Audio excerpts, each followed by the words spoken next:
Mesdames et Messieurs les représentants de l'État, Mesdames et Messieurs les parlementaires, Mesdames et Messieurs les élus, Mesdames et Messieurs les présidents, Mesdames et Messieurs les vice-présidents et administrateurs de l'UTP qui sont avec moi sur scène ce soir, Monsieur le délégué général Claude Fauché, chers membres adhérents, chers partenaires, chers collaborateurs, chers amis, au nom du conseil d'administration de l'UTP qui est réuni sur scène avec moi et de son délégué général Claude Fauché, je suis très heureux et très fier de vous accueillir pour cette traditionnelle cérémonie des vœux. Je tiens à remercier l'engagement de l'ensemble du conseil d'administration et particulièrement des 4 vice-présidents, Marie-Claude Dupuis, Frédéric Bavrez, Marc Delahaye et Pierre Izard, sur lesquels je peux compter à mes côtés de manière quasiment infaillible. Et je tiens à les remercier devant vous pour leur engagement. La nomination de Jean-Pierre Farandou à la tête de la SNCF en octobre dernier m'a conduit à revenir à la tête de l'UTP et je tiens à remercier le conseil d'administration de m'avoir fait confiance pour une nouvelle période de 2 ans. Et je tiens à vous remercier, vous tous qui êtes présents ici ce soir, qui êtes des acteurs engagés de la mobilité, qui participez tous les jours à faire bouger les lignes. Je vous remercie en particulier d'être ce soir parce que venir jusqu'ici n'était pas forcément très facile. Je voudrais également saluer avec nous un certain nombre de présidents importants. J'ai déjà évoqué Jean-Pierre Farandou qui est avec nous, président de la SNCF, mais nous avons également avec nous Catherine Guilloire, présidente directrice générale de la RATP, Patrick Jeantet qui est le président de SNCF Réseau, encore pour quelques semaines. Et puis nous avions normalement Jacques Gounon, mais je ne suis pas sûr qu'il soit là, qui était le président de Getlink, qui devait nous rejoindre. L'année 2019 a été une année riche en évolutions importantes pour la mobilité en France. Tout d'abord, il y a effectivement la loi d'orientation des mobilités qui a été promulguée le 24 décembre dernier. C'est une loi qui, après la LOTI, va complètement réorganiser, structurer notre activité en France dans le domaine de la mobilité, qu'il s'agisse de programmation des investissements, de couverture intégrale du territoire avec des autorités organisatrices, de compétences des autorités organisatrices qui ont été étendues aux nouvelles mobilités, les conditions d'ouverture des données, le développement des mobilités propres et actives, et également les conditions d'ouverture à la concurrence des services routiers en Île-de-France. Cette loi ouvre vraiment un nouveau chapitre dans la mobilité en France, et elle va s'accompagner dans les semaines et dans les mois qui viennent d'un grand nombre de décrets, de textes d'application, d'ordonnances, qui vont continuer à nous mobiliser pour nous assurer que nous avons une loi qui nous permette, entreprises de la mobilité, de toujours mieux servir les populations dont nous avons la responsabilité. Il est à noter que ce texte, l'UTP le souhaitait, mais également la FNTV, et je tiens à souligner la présence de Jean-Sébastien Barrot avec nous aujourd'hui, contient également un volet relatif au transfert obligatoire des personnels dans le cadre des activités, notamment d'Optile en région parisienne, mais également des activités liées à la FNTV en province. Et il sera important que nous-mêmes, avec les organisations syndicales, nous engagions maintenant une négociation afin de faire de ce système de transfert obligatoire qui va garantir à la fois la continuité de l'emploi et la garantie du service public une réalité. Nous aurons également à travailler avec les services de l'État sur la définition du cadre social territorial spécifique à l'Île-de-France qui va se mettre en place, là, dans la perspective de l'ouverture à la concurrence des lignes de la RATP. Au total, entre 2021 et 2025, c'est près de 25 000 personnes, collaborateurs de nos entreprises, qui vont être concernés par ces appels d'offres et par la possibilité éventuellement de changer d'entreprise. Cette année, nous avons travaillé activement sur la mise en œuvre de la loi Nouveau Pacte ferroviaire du 26 juin 2018. Nous avons continué à accompagner la préparation d'un certain nombre de décrets et nous avons, mais j'y reviendrai tout à l'heure plus spécifiquement lorsque je parlerai du dialogue social, continué nos négociations autour de la mise en œuvre et du développement commun avec les syndicats d'une nouvelle convention collective pour le ferroviaire. Au niveau européen, cette année est également riche, avec le règlement sur le droit des passagers ferroviaires, avec la directive PSI qui va définir le cadre de l'ouverture des données dans le domaine du transport et qui va supposer une révision de la loi Le Maire, la proposition de directive sur la libéralisation des transports longue distance et la révision de la directive véhicules propres. Sur chacun de ces textes, l'UTP avec l'UITP s'est mobilisé pour faire avancer et s'assurer que nous avons un cadre qui nous permet de progresser de manière régulière. Un élément clé de notre mission, c'est clairement le dialogue social. Je rappelle que, hors RATP, avec la partie ferroviaire et la partie de transport urbain, c'est plus de 210 000 collaborateurs en France. Et notre mission principale, c'est de définir, avec les organisations syndicales, le cadre de notre organisation de travail, le cadre concret dans lequel se développent nos activités. L'année a été marquée également par des faits importants. Le premier, c'est la création de l'OPCO Mobilité, sur lequel nous avons travaillé en tant qu'UTP avec d'autres fédérations, avec la FNTV, avec la RATP également, pour créer cette OPCO Mobilité qui est devenue une réalité. Nous sommes employés également à sa mise en œuvre pour que ce soit effectivement efficace et que ce soit un véritable outil au service de nos entreprises. Et je tiens à féliciter le travail qui a été fait par les experts qui ont accompagné la naissance de l'OPCO. Dans le domaine des transports urbains, nous avons négocié 3 accords. Un sur l'évolution des minima conventionnels qui a été signé en février. Un deuxième accord sur la répartition des fonds alloués au financement du dialogue social de branche qui a été signé en décembre. Et un dernier accord sur la mise en œuvre du dispositif PROA qui, pour ceux qui ne le savent pas, qui vise à favoriser effectivement à la fois la promotion, la reconversion grâce à l'alternance, qui a été signé à l'unanimité des organisations syndicales en fin d'année. Et nous avons prévu avec les syndicats dans le domaine du transport urbain de continuer de négocier dans les années qui viennent. On s'est donné un programme ambitieux pour 2020 qui va couvrir à la fois la mise en place d'un dispositif de prévoyance pour les personnels autres que de conduite, la renégociation des dispositions relatives aux classifications et aux rémunérations afin d'avoir un dispositif qui soit à la fois plus moderne et plus attractif.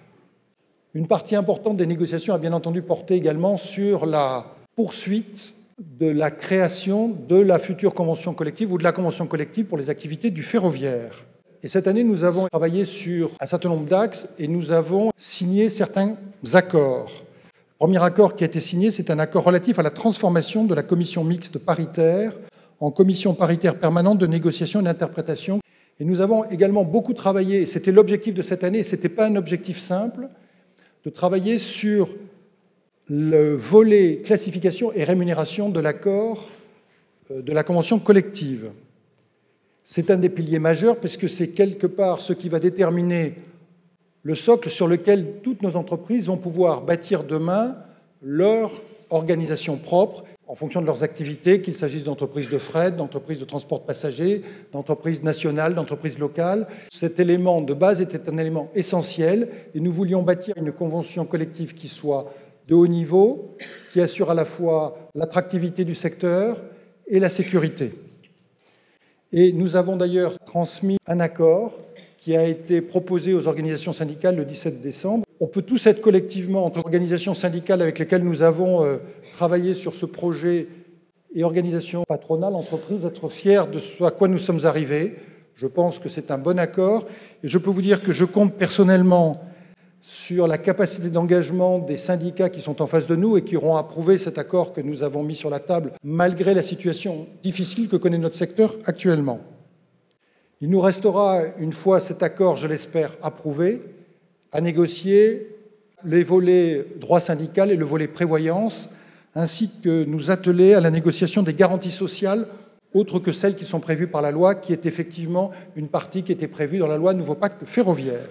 Sur le dialogue social, je tiens à remercier, parce que ça a mobilisé près de 200 personnes dans nos organisations. Je tiens à féliciter tous les experts des entreprises qui se sont mobilisés, mais également les organisations syndicales.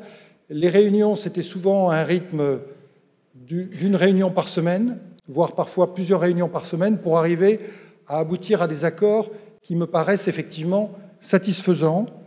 Et je tiens en particulier à rendre hommage aux organisations syndicales qui sont présentes avec nous ce soir. Parmi les dossiers traités par l'UTP, il y a également 3 dossiers sur lesquels je voudrais revenir. Le premier, c'est celui de la mise en œuvre de la loi Savary du 22 mars 2016, sur lequel nous n'avons malheureusement pas réussi à aboutir à la mise en place de la plateforme de vérification des adresses des contrevenants, telle qu'elle était prévue. Nous avions un projet de décret qui a été rejeté, qui fait qu'aujourd'hui, on est obligé pour pouvoir faire ce que nous avions prévu de faire, ce que la loi avait prévu qu'on puisse faire, il va falloir modifier la loi. Ce qui est une grande déception et ce qui montre qu'en 4 ans, sur un sujet important, la fraude, c'est 2 millions de pertes par jour pour l'ensemble de nos réseaux en France, nous n'avons pas réussi à trouver une solution satisfaisante. Et nous allons continuer à faire pression sur l'État pour que cette plateforme puisse voir le jour. Un autre sujet sur lequel on a travaillé pour établir une position, c'est le sujet du véhicule autonome. On prépare l'avenir et je tiens à féliciter l'équipe de Marie-Claude Dupuis qui a beaucoup travaillé sur ces aspects véhicules autonomes. Et puis le troisième sujet, c'est notre bataille permanente, c'est celui du modèle économique. Pendant 20 ans, on a vu le ratio dépenses-recettes évoluer de manière négative, alors qu'on avait un équilibre subtil entre ce que pouvaient payer les voyageurs, ce que payaient les entreprises et les employeurs de manière générale au travers du versement transport. Et le troisième élément, c'était la partie fiscale. Et on a vu une dérive progressive. Et depuis 3 ans, on a plutôt une tendance positive. Mais il faut rester extrêmement vigilant sur le fait également que la gratuité ne peut clairement pas être une solution. À un moment où on l'a bien vu avec les Gilets jaunes, l'enjeu, c'est de continuer à développer notre offre.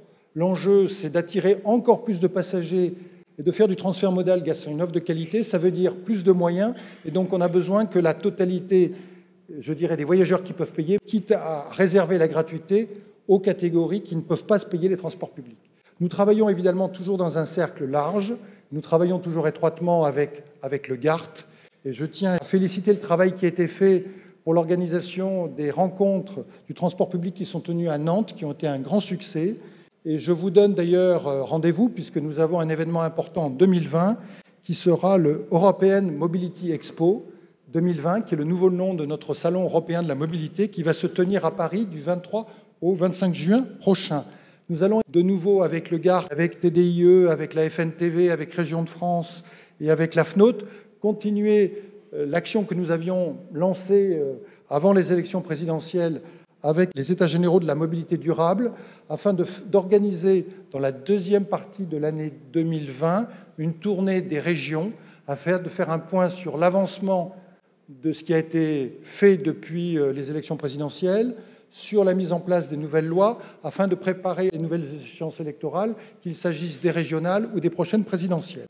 Toutes les actions que nous avons menées en 2019, c'est l'action d'une équipe. C'est l'action d'abord des 8 présidents de commission qui dirigent et animent la totalité des débats et des travaux que nous menons au sein de l'UTP. C'est le travail de plus de 200 experts qui sont issus des entreprises et qui se mobilisent au travers à la fois de commissions ou de groupes de travail. C'est bien entendu les 35 salariés de l'UTP qui travaillent ardemment sous la responsabilité de Claude Fauché. Et je tiens ce soir à remercier toutes les entreprises parce que avec les 35 employés de l'UTP, nous n'arrivions pas à faire tout ce que nous avons fait cette année sans votre soutien. Et c'est un élément extrêmement important et je tiens à vous remercier. En conclusion, je voudrais juste revenir sur nos grands objectifs pour 2020. Le premier, ça va être d'accompagner la France et d'accompagner l'Europe avec le Green Deal. On sait que les transports, de manière générale, pas tant au travers du transport public, mais au travers effectivement des autres modes, sont des grands émetteurs de CO2. Donc nous avons un rôle complet à jouer dans ce domaine-là pour attirer plus de monde dans du transport partagé et aussi pour verdir ce qui n'est pas encore chez nous électrique. Nous avons à terminer les travaux de la finalisation de notre convention collective dans le ferroviaire. Nous avons à mener des négociations pour la définition avec la FNTV des conditions de transfert obligatoire des personnes dans le cadre des appels d'offres à venir en Île-de-France et en région. Nous avons à accompagner la loi d'orientation des mobilités. Bien entendu, nous avons à continuer de travailler sur l'attractivité de notre métier et sur le renforcement de notre modèle économique et le modèle économique du transport public. Aujourd'hui, le transport est clairement notre cœur de métier et vraiment un des sujets au cœur de l'actualité. On le vit tous les jours. Nous n'avons pas toujours des intérêts convergents. Et d'ailleurs, c'est normal. Nous sommes souvent en concurrence. Mais nous avons beaucoup de choses en commun. Ce soir, ce que nous célébrons, c'est ce que nous avons en commun. Et tout ce que nous l'avons obtenu parce qu'au sein de l'UTP, au sein de cette maison commune, nous savons effectivement converger sur les intérêts communs qui nous permettent d'avancer. Et nous voyons bien qu'ensemble, en parlant d'une foi unique, nous sommes beaucoup plus forts que quand nous parlons de manière séparée. Et nous avons obtenu des modifications importantes dans la loi LOM. Nous avons obtenu des modifications importantes l'année précédente dans la loi Nouveau Pacte ferroviaire grâce à un travail commun. Je tiens à le saluer. Il est important que ce travail commun se poursuivre dans les années qui viennent. Et je pense que cet esprit commun, c'était également l'esprit qui, probablement, il y a 120 ans, en 1899, était dans l'esprit des premières entreprises qui avaient créé le syndicat professionnel des opérateurs de tramway hippomobiles, qui est devenu aujourd'hui l'UTP. Et aujourd'hui, ce que nous allons célébrer ce soir, c'est la nouvelle année 2020, mais c'est également les 120 ans de l'UTP, et il y aura un petit côté festif à notre célébration ce soir. Juste en conclusion, au nom des membres du conseil d'administration qui sont avec moi sur scène, au nom des présidents des grandes entreprises qui accompagnent l'UTP, au nom de Claude Fauché, au nom de toute l'équipe et des 35 collaborateurs de l'UTP, je vous souhaite une excellente année 2020 à titre personnel et à titre professionnel. Excellente soirée.